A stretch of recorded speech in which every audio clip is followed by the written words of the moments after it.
Hello students, good morning everyone. और आप सब कैसे हैं? उम्मीद करती हूँ कि आप सब अपने घर में सुरक्षित होंगे। और बच्चों, जैसे कि आप सब जानते हैं कि आपका 24 से यानी कि 24 तारीख से आपका फ़र्स्ट हाफ ईयरली एग्ज़ाम जो है वो स्टार्ट होने वाला है, जिसके लिए आपको स्कूल से नोटिस भी मिली होगी और आपको टाइम टेबल भी मिल गया है। आपको मालूम है कि आपका किस दिन कौन सा पेपर है, कौन सा एग्ज़ाम है, किस सब्जेक्ट का है और टाइमिंग क्या है, वो भी आपको क्लियर हो गया होगा। तो बच्चों, आज जब हम लोग की क्लास स्टार्ट हो रही है तो आज मैं केवल आपको रिवीज़न करवाऊंगी और आपको मैं बताऊंगी कि किस तरह से इंट्रोडक्शन मैं दूंगी कि किस तरह से आपके हाफ ईयरली एग्ज़ाम जो हैं वो होगा। तो बहुत ध्यान से वीडियो देखिए और पूरा वीडियो देखिएगा, ताकि जिससे कि आपको अच्छे से समझ में आ सके कि आपको, क्योंकि आपके लिए भी फ़र्स्ट टाइम है ये, हमारे लिए भी है और आपके लिए भी ये फ़र्स्ट टाइम है जो कि आप ऑनलाइन एग्ज़ाम देने जा रहे हो। तो इसलिए सारी चीज़ें आपको क्लियर होना बहुत ज़रूरी है और सारी चीज़ के बारे में आपको नॉलेज भी होना बहुत ज़रूरी है। तो बच्चों, आपको पूरी वीडियो जब तक आप बहुत ध्यान से नहीं देखोगे तो आपको नहीं समझ में आएगा। तो मैं आपको होम साइंस का, जैसे कि मैंने आपको कल मैंने आपको वीडियो भी PDF बना के फ़र्स्ट और सेकंड चैप्टर का भेज दिया था, क्योंकि बहुत से बच्चे पर्सनली मुझे फ़ोन करके मैसेज करा उन्होंने कि उनका जो फ़र्स्ट और सेकंड चैप्टर का जो PDF था वो डिलीट हो चुका है। तो मुझसे बोला था कि देने के लिए। तो बच्चों देखो, मैंने इस बार तो मैंने इस तरह से कर दिया है, क्योंकि हो सकता है आपके पास डिलीट हो गया होगा या नहीं होगा। तो आपने मुझसे मांगा, मुझे बच्चों दोबारा मैंने उस चीज़ को मेहनत करा और दोबारा मैंने उसको फ़ोटो क्लिक करके PDF बना के दोबारा से, क्योंकि बच्चों आप भी इस चीज़ को जान रहे हो कि बहुत ज़्यादा पुराना जब PDF हो जाता है, 2 महीने 3 महीने हो जाते, तो वो अपने से ही वो डिलीट हो जाता है, चाहे उसमें कोई टेक्निकल प्रॉब्लम हो या कोई भी इशू हो, वो अपने आप डिलीट हो जाता है। तो वो हम लोग सेव करके नहीं उसको रख पाते हैं।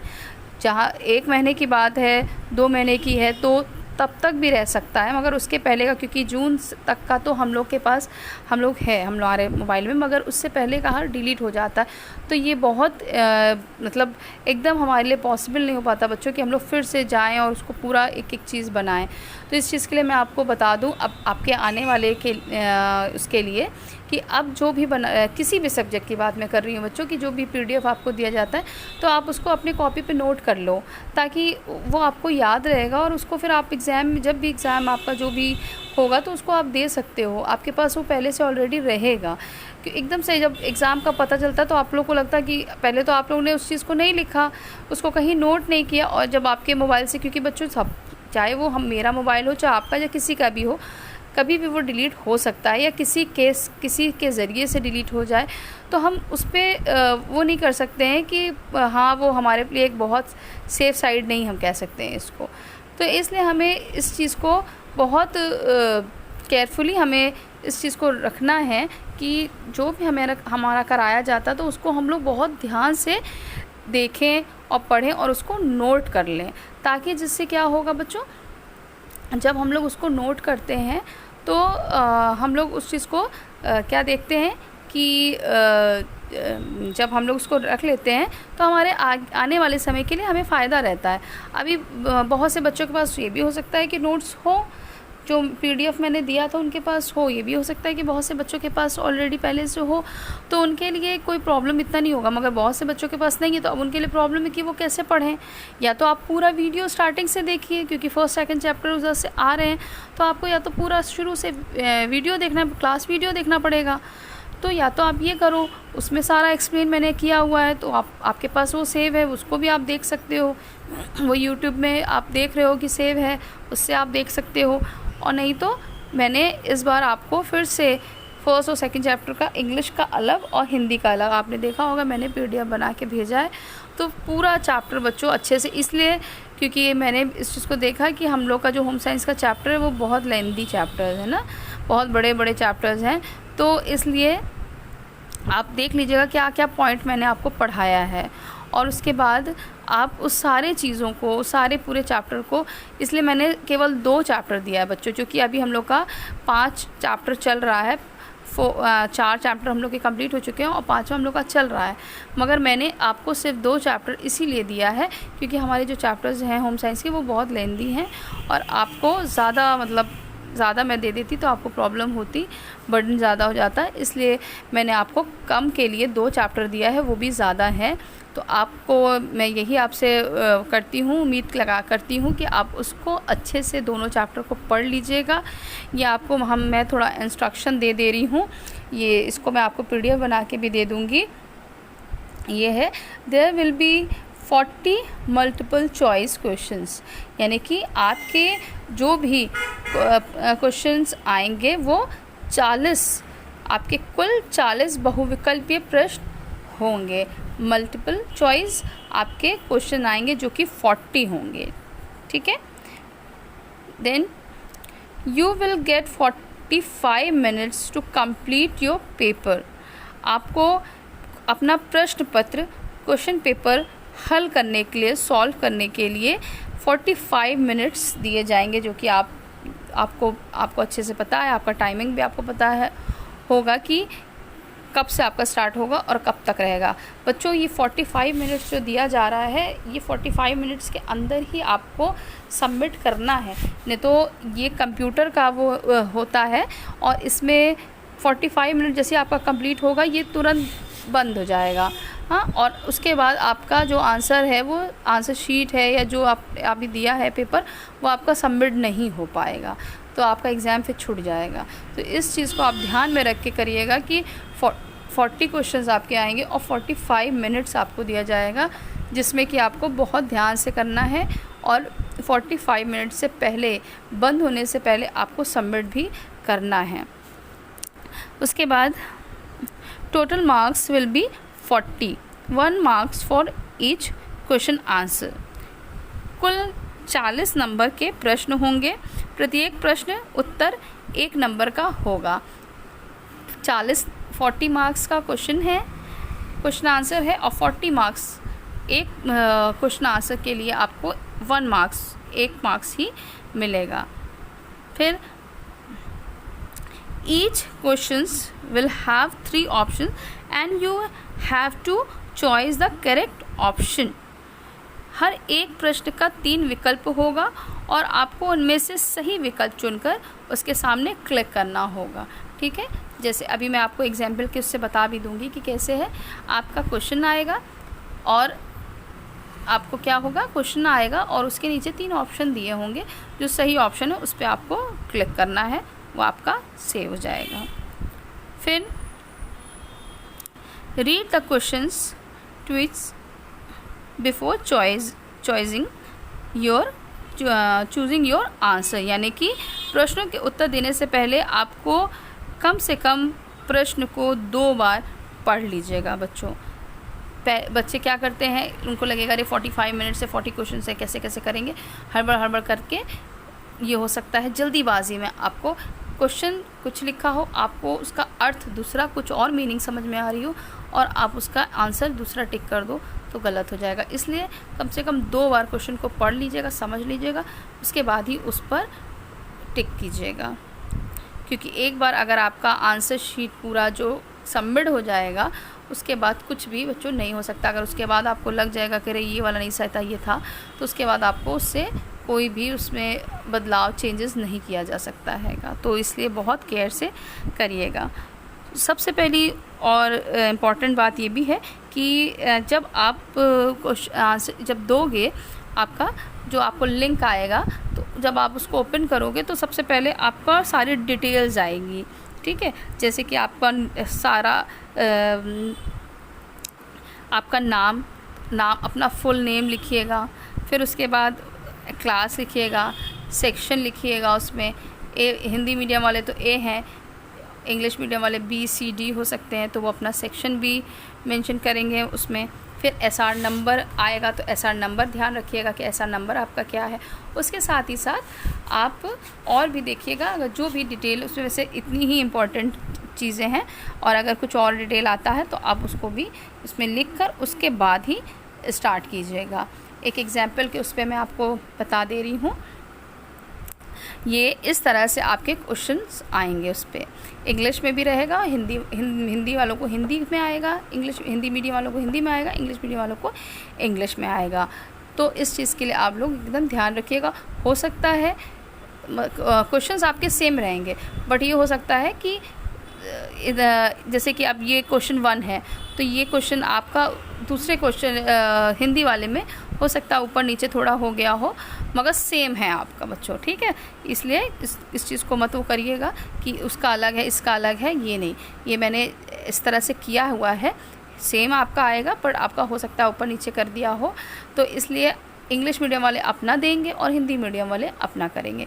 हिंदी मीडियम वालों को हिंदी में मिलेगा, इंग्लिश मीडियम वालों को इंग्लिश में मिलेगा। तो इस तरह से आपका आएगा। जैसे आपका लिखा हुआ है who is related to home science, यानी कि गृह विज्ञान का संबंध किससे है।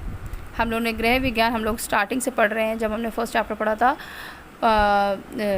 होम साइंस क्या है, what is the home science, गृह विज्ञान क्या है। फिर हमने उसके में कला के बारे में पढ़ा था और विज्ञान के बारे में भी पढ़ा था, आपको याद होगा वीडियो ने तो आप देख सकते हो कि मैंने उसमें दोनों के बारे में बताया था कि जो गृह विज्ञान है वो किस तरह से कला है और किस तरह से विज्ञान है। याद कीजिए बच्चों, जो मैंने एक वीडियो में टेबल बना के पूरा समझाया था कि होम साइंस को हम लोग कला की दृष्टि से अगर देखेंगे तो कैसे है, अगर हम इसको आर्ट समझते हैं तो ये कैसे है, और अगर हम इसको साइंस विज्ञान समझते हैं तो ये कैसे है। तो इसका मतलब मैं आपको जैसे बता रही हूँ तो इसका आंसर क्या होगा, जैसे मैंने अभी आपको समझाया, तो इसमें आंसर है by art by science, both art and science. इसका मतलब कि आर्ट जो है वो किससे रिलेट करता है, किससे संबंधित है, वो कला और विज्ञान दोनों से संबंधित है। उसी तरह से आपका ये तो आपका इस तरह से है, आप कर लोगे। एक चीज़ और मैं बता दूं बच्चों कि आपका फिलिंग द ब्लैंक करके भी आ सकता है और ट्रू एंड फॉल्स करके भी आ सकता है। तो फिलिंग द ब्लैंक में इस तरह से करके आ सकता है, जैसे even during relaxations important part of our body remain, यानी कि विश्राम के दौरान भी हमारे शरीर के महत्वपूर्ण अंग डैश रहते हैं। ये कैसे है, ये फिलिंग द ब्लैंक करके हो गया है ना। अब फिलिंग ब्लैंक में आपको ऑप्शन दिया हुआ है, क्या रहते हैं, स्लीप करते रहते हैं, एक्टिव रहते हैं या रेस्ट करते रहते हैं, सोते रहते हैं, सक्रिय रहते हैं या विश्राम करते हैं। आप इस चीज़ को आपको मैंने पढ़ाया था, आपको मालूम है कि जब हम सोते हैं उस समय भी, जब हम रिलैक्स कर रहे होते हैं उस समय भी हमारे जो बॉडी के इम्पॉर्टेंट पार्ट्स हैं वो क्या करते हैं, काम कर रहे होते हैं ना। मैंने बताया था, अगर आपने मेरे भी क्लास वीडियो अटेंड की है तो आपको अच्छे से समझ में आ जाएगा, सारे क्वेश्चंस आपको बहुत अच्छे समझ में आएंगे अगर आपने क्लास वीडियो अटेंड अच्छे से करी होगी। मैंने उसमें अच्छे से बताया था कि जब हम लोग सोते रहते हैं तब भी हमारे जो बॉडी पार्ट्स हैं वो किस तरह से काम करते रहते हैं। तो क्या इसमें आपका ऑप्शन हो सकता है, क्या एक्टिव रहते हैं, सक्रिय रहते हैं, काम करते रहते हैं। तो ये एग्जाम्पल के उस पर मैंने आपको बताया है। इसी तरह के और क्वेश्चंस आपको आएंगे जिसको कि आपको फिल करना है, भरना है, और बहुत सोच समझ के बच्चों, मैं बार बार इस चीज़ को कह रही हूँ कि कोई भी आंसर आप जब तक 2 बार क्वेश्चन ना पढ़ लीजिएगा तब तक उसका जवाब मत वो करिएगा, क्योंकि एक बार आपने अगर पूरा कर दिया, आपके पास टाइम 45 मिनट्स हैं, 40 क्वेश्चंस हैं, आपने जल्दी जल्दी करके अगर आपने सबमिट कर दिया और उसके बाद आपको लगा कि नहीं ये होना चाहिए, तो फिर वो फीट होके चला जाएगा आपका। और हो सकता है आपका कुछ देर में आपका उसका नंबर भी आपको तुरंत मिल जाए, उसमें लिंक भेजा जाएगा, उसमें तुरंत आपका नंबर भी पता चल जाए आपको कि आप 40 में से कितना नंबर मिला है आपको। तो ये चीज़ आपको बहुत अच्छी चीज़ है, क्योंकि हम लोग जब आप लोग एग्ज़ाम देते हो तो हमेशा आप लोग को ये चीज़ रहता ना दिमाग में कि कैसा हुआ होगा, कैसा नंबर मिलेगा, तो आपको वेट करना पड़ता है रिज़ल्ट का ना, या तो टीचर्स जब आपको कॉपीज़ दिखाती हैं तब आपको पता चलता है। तो इसमें ये अच्छा है कि आपको कुछ समय में ही आपको आपका आंसर जो है, जो आपका रिज़ल्ट है, रिज़ल्ट नहीं मतलब नंबर, मार्क्स आपको पता चल जाएगा। तो इसलिए आप उस चीज़ को बहुत ध्यान से कीजिएगा बच्चों, एक एक चीज़ बहुत ध्यान से पढ़िएगा। सारी डिटेल्स जो आपकी नाम है, आपके एसआर हैं, आपका क्लास सेक्शन पूरे अच्छे से भरिएगा। यही चीज़ बच्चों होम साइंस के लिए होगी और यही चीज़ आपकी आर्ट में भी, जो कि दोनों सब्जेक्ट में आपका लेती हूँ, तो आर्ट में भी यही चीज़ को आपको करना है और होम साइंस में भी इसी तरह से। इसी तरह बच्चों मैंने आपको बताया कि फिलिंग द ब्लैंक करके इसी तरह आपका ट्रू एंड फॉल्स करके कैसे आ सकता है। जैसे कोई क्वेश्चन दे दिया रहेगा और उसको आपको नीचे ट्रू एंड फॉल्स करके दिया रहेगा कि ये जो सेंटेंस है ये सही है या गलत है, ट्रू एंड फॉल्स।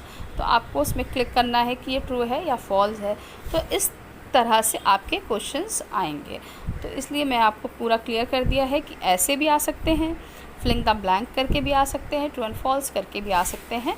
तो आपको अभी क्या करना है, पूरे अपने चैप्टर को अच्छे से जो जो इम्पोर्टेंट है, जो मैंने आपको पढ़ाया है, जो मैंने आपको PDF बना के दिया है, जो कल भी मैंने आपको दिया है, सबको बच्चों, क्योंकि 2 चैप्टर है, आप अच्छे से उसको पढ़ लीजिएगा, अच्छे से समझ लीजिएगा और सारा चीज़ अच्छे से बच्चों करके अपने एग्ज़ाम को दीजिएगा। सो all the best for your first half yearly examination and also your preparation। आपकी तैयारी के लिए जो आप अभी कर रहे हो उसके लिए भी आपको ऑल द बेस्ट, और आपके एग्ज़ामिनेशन के लिए भी। तो आप अच्छे से पढ़िएगा और आपका एग्ज़ाम जो है वो, सारे एग्ज़ाम जो हैं वो आपको अच्छे से पढ़िए और अच्छे से उसको दीजिएगा। तो बच्चों इसके लिए आज आप देख लीजिए, बहुत अच्छे से सारा वीडियो में मैंने आपको डिटेल समझा दिया है, इसको भी आप देख लीजिएगा। और इंस्ट्रक्शन जो है उसको भी मैं आपको PDF बना के दे दूँगी, ताकि वो आपके लिए सेव रहे कि आप उसको बार बार देख सकते हो, कोई भी चीज़ आप भूलो नहीं। So thank you so much students, God bless you.